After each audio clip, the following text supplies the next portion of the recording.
Nashukuru, tulikuwa na mkutano wa kufanya tathmini ya maendeleo ya mradi wetu.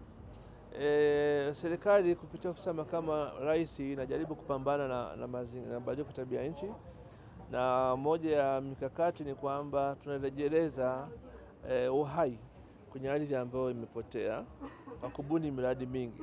Kama mnavyofahamu, mabadiliko ya tabia nchi ni changamoto kubwa na changamoto ya dunia. Kwa hiyo hatuwezi kukubali tu kwamba sasa mabadiliko ya tabia nchi yametokea then to relax. Kwa hiyo serikali kupitia ofisi ya makamu wa rais ilibuni mradi wa zaidi ya bilioni 25 katika halmashauri 7 katika mikoa 5, mikoa Iringa, Njombe, Mbeya, Katavi na Rukwa, na halmashauri 7. Kwa hiyo lengo lake ni kutekeleza miradi kwa ajili ya kwanza kurudisha ardhi ambayo imeharibika, lakini pia kuwasaidia wananchi ambao katika yale maeneo wameathirika na mabadiliko ya tabia nchi. Kwa hiyo leo tunafanya tathmini, mradi unaendelea vizuri na tunatarajia kufunga mwezi wa 10 mwaka huu. Ni nzuri sana. Kwa mfano hapa wilaya Mbarali hali ni nzuri sana. Wananchi wamepokea ule mradi, wanafuga ng'ombe, wametengeneza mashine za kuchakata maziwa, wameongeza idadi ya mifugo, sasa wana mifugo zaidi ya 6,000.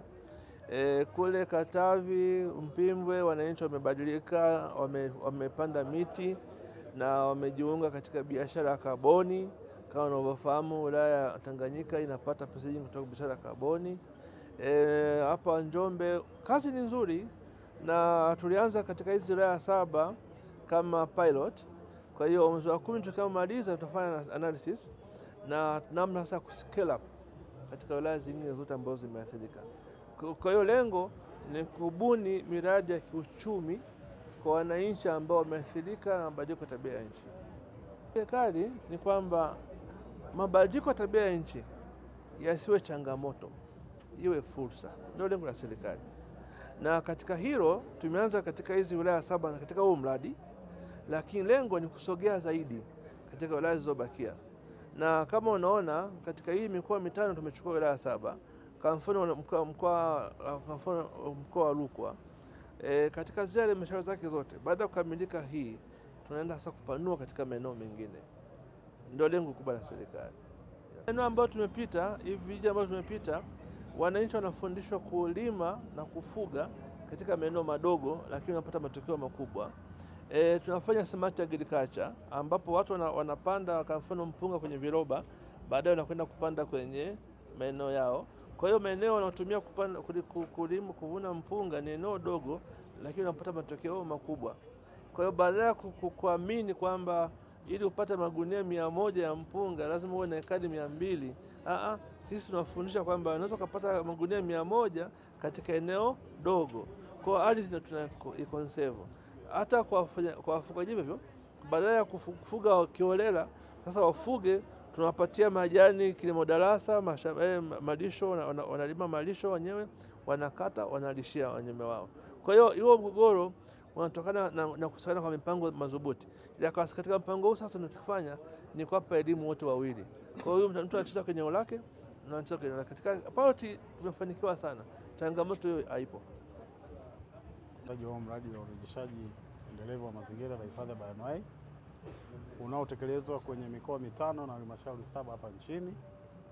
Kimsingi utekelezaji wa mradi huu tumeanza mwaka 2021 na unatarajiwa kukamilika mwaka huu, lakini tunatarajia kuwa na muda wa nyongeza kwa kufikia mwakani. Kwa ujumla toka tumeanza mpaka sasa mradi unaendelea vizuri kwa maana ya utekelezaji, na nadhani mmeona jana kwa wale ambao tulitembea kwenye miradi ambayo imetekelezwa. Mradi huu hasa unalenga kurejesha uoto wa asili, na tunachojaribu kuangalia ni kushughulika na vile visababishi vinavyosababisha uharibifu wa mazingira, yani drivers of land degradation na forest degradation. Na ni kwamba tunaweka mkazo zaidi, badala ya kufukuzana na watu kwenye maeneo yao, kama wanalima kwenye vinyungu, wanachoma mikaa, wanakata kuni, wanauza, wanafanya hizi shughuli zozote zile ambazo sio endelevu kwa mazingira, tunahimiza zaidi kuwapa shughuli mbadala. Yani unawapa kitu ambacho watakifanya ili wasiendelee kuharibu hayo mazingira. Kwa hiyo niseme tu kwamba mpaka sasa mwelekeo ni mzuri, na bahati nzuri wananchi wameitikia vizuri sana, wamepokea vizuri na wanashiriki vizuri sana katika utekelezaji wa miradi. Lakini pia tunashirikiana kwa karibu sana na hizi sekretarieti za mikoa hii mitano ya Iringa, Njombe, Mbeya, Rukwa na Katavi, pamoja na hizi halmashauri 7 kuhakikisha kwamba hizi shughuli zinatekelezwa kwa ufanisi. Ingawaje tuna changamoto chache ndogo ndogo za hapa na pale, lakini kwa kusema kweli tukiangalia na jinsi mradi unavyotekelezwa, mradi unatekelezwa vizuri, na tuna uhakika kwamba malengo ambayo mradi umepanga kuyafikia yatafikiwa kufikia mwaka 2026 pale ambapo mradi utakamilika. Leo tumekutana hapa Mbeya, ni kikao cha maamuzi cha kamati ya usimamizi ya kitaifa wa mradi, na maamuzi yenyewe ni yako katika maeneo mawili. Eneo la kwanza ni kuangalia utekelezaji wa shughuli za mradi kwa mwaka uliopita, mwaka 2024, lakini pili kupitia na kuridhia bajeti ya utekelezaji wa mradi huu kwa mwaka 2025. Utekelezaji wa mradi huu hauendani sambamba na mwaka wa fedha wa serikali. Mradi huu unatekelezwa kuendana na kalenda ya mwaka Januari Disemba. Kwa hiyo leo wajumbe hawa wamekutana, kwanza walianza kutembea kwenye maeneo ya mradi kujionea shughuli ambazo zimetekelezwa kwa mwaka uliopita kwa hizi halmashauri za Mbeya na Mbarali, na walienda kwenye baadhi tu ya miradi ambayo imetekelezwa kwa sababu ya muda, lakini wameridhika. Na ninachotaka kusema ni kwamba taarifa ya utekelezaji wa mradi huu kwa mwaka 2024 imepokelewa na wametoa maoni machache ya kuboresha, lakini pia mpango kazi na bajeti ya mwaka huu wa 2025 ambayo ina takriban kiasi cha shilingi bilioni 9.9 kwa ajili ya utekelezaji wa shughuli za mradi kwa mwaka huu imeridhia. Kwa hiyo tunajipanga kwenda kutekeleza shughuli zote ambazo tumejipangia kutekeleza kwa kushirikiana na hawa wadau, kwa maana ya halmashauri na taasisi ambazo tunafanya nazo kazi, ili shughuli hii iweze kutekelezwa kwa ufanisi na kuleta manufaa makubwa kwa wananchi. Asante sana.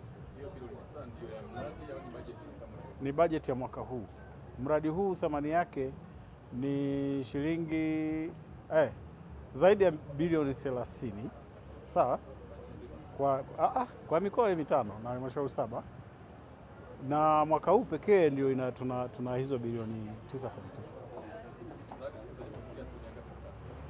9.9. Hadi sasa utekelezaji wa miradi umefikia asilimia 67, kwa maana kwa ujumla wake ukiangalia kwa halmashauri zote hizi 7 tuna asilimia 67 na utekelezaji wa mradi, na tunatarajia kwa shughuli ambazo tumezipanga mwaka huu kuzitekeleza, basi tutazitekeleza kwa ufanisi na kuongeza hizi asilimia za utekelezaji wa shughuli za mradi. Miradi kama nilivyoeleza tunatekeleza na hizi halmashauri na wananchi wenyewe.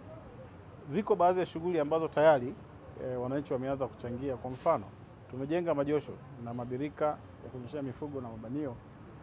Shughuli hizi wananchi wanapokwenda kuogesha, kwa mfano majosho mengi ambayo yamejengwa, wametengeneza zile kamati zao za wafugaji, ambayo kila ng'ombe mmoja wanamchaji shilingi 100 kuogesha. Yaani akipata huduma za josho na miundombinu yake anachajiwa shilingi 100 ya Kitanzania, ambayo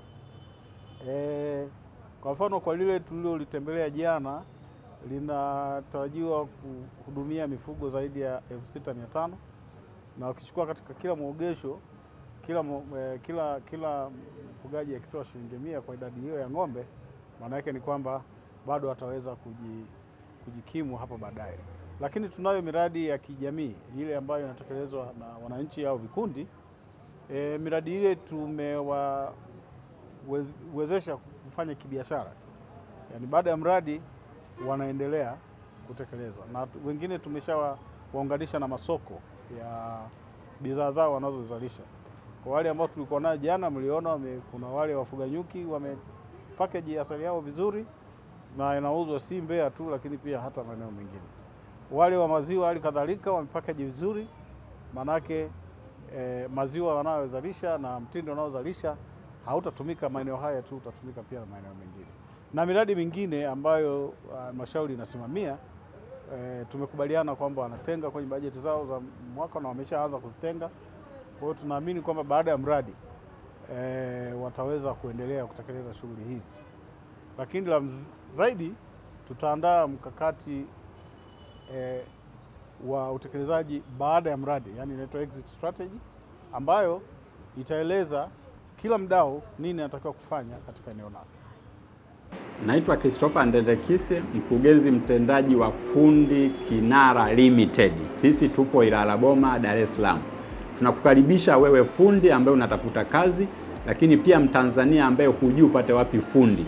Sisi kazi yetu kubwa, tumeangalia changamoto kubwa kwenye jamii. Moja, unakuta pengine una ujenzi, hujui nipate wapi fundi mzuri.